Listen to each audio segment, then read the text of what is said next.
अयोध्या में 100 करोड़ हिंदुओं की आस्था पर ऐसा प्रहार हुआ है जैसा इतिहास में कभी नहीं हुआ था। प्रधानमंत्री मोदी जी भूमि पूजन करेंगे, वही शिलान्यास किया उन्होंने ही उद्घाटन किया, उन्होंने ही प्राण प्रतिष्ठा करी, ध्वजारोहण भी मोदी जी ने किया, ट्रस्ट भी मोदी जी ने बनाया। और जब चंदा चोरी की बात आई तो मोदी जी सेशल्स में एक अवार्ड खरीदने में व्यस्त थे, जिसकी स्पेलिंग भी गलत है। जब चंदा लेने का वक्त था, जब चढ़ावा लेने का वक्त था, जब आस्था की बात थी, तो इस देश के गरीब ने, इस देश के मध्यम वर्ग ने, इस देश के लोगों ने पूरी आस्था, पूरे विश्वास से प्रभु राम के दरबार में दान किया। और जब उसके साथ खिलवाड़ हुआ तो आपने एक गुप्त गोपनीय एसआईटी गठित करी, और पता ही नहीं उस एसआईटी की रिपोर्ट क्या है, ये सार्वजनिक क्यों नहीं की जा रही है, ये किसी वेबसाइट पर क्यों नहीं डाली जा रही है। 40 दिन में 70 चोरियां हुई, ये सीसीटीवी ने कैप्चर किया। 40 दिन में 70 चोरियां। जिन मुगलों को पानी पी पी कर गाली देते हैं, तो गजनवी ने भी ये नहीं किया था जो इन्होंने कर डाला।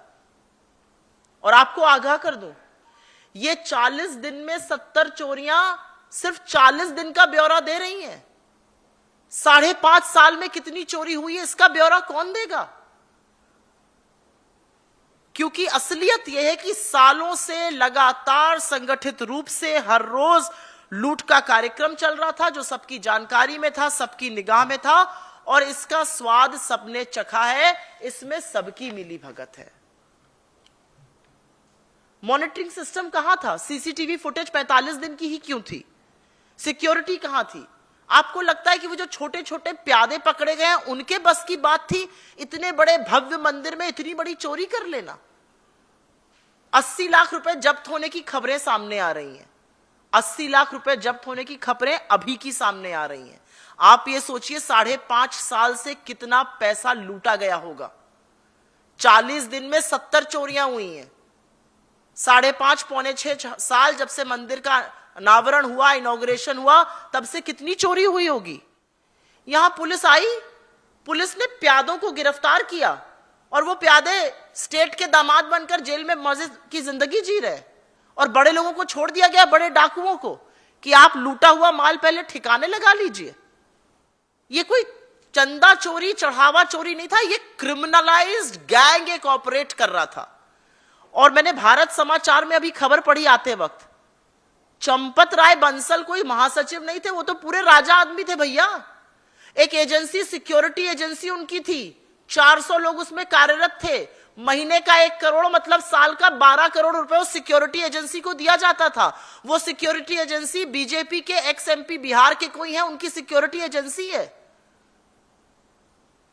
400 निजी कर्मी, सुरक्षा कर्मी उस मंदिर में चंपत राय की सुरक्षा करते थे, और वो उस रूट पर भी तैनात रहते थे जहां पर गिनती होती थी, जहां से पैसा बैंक जाता था।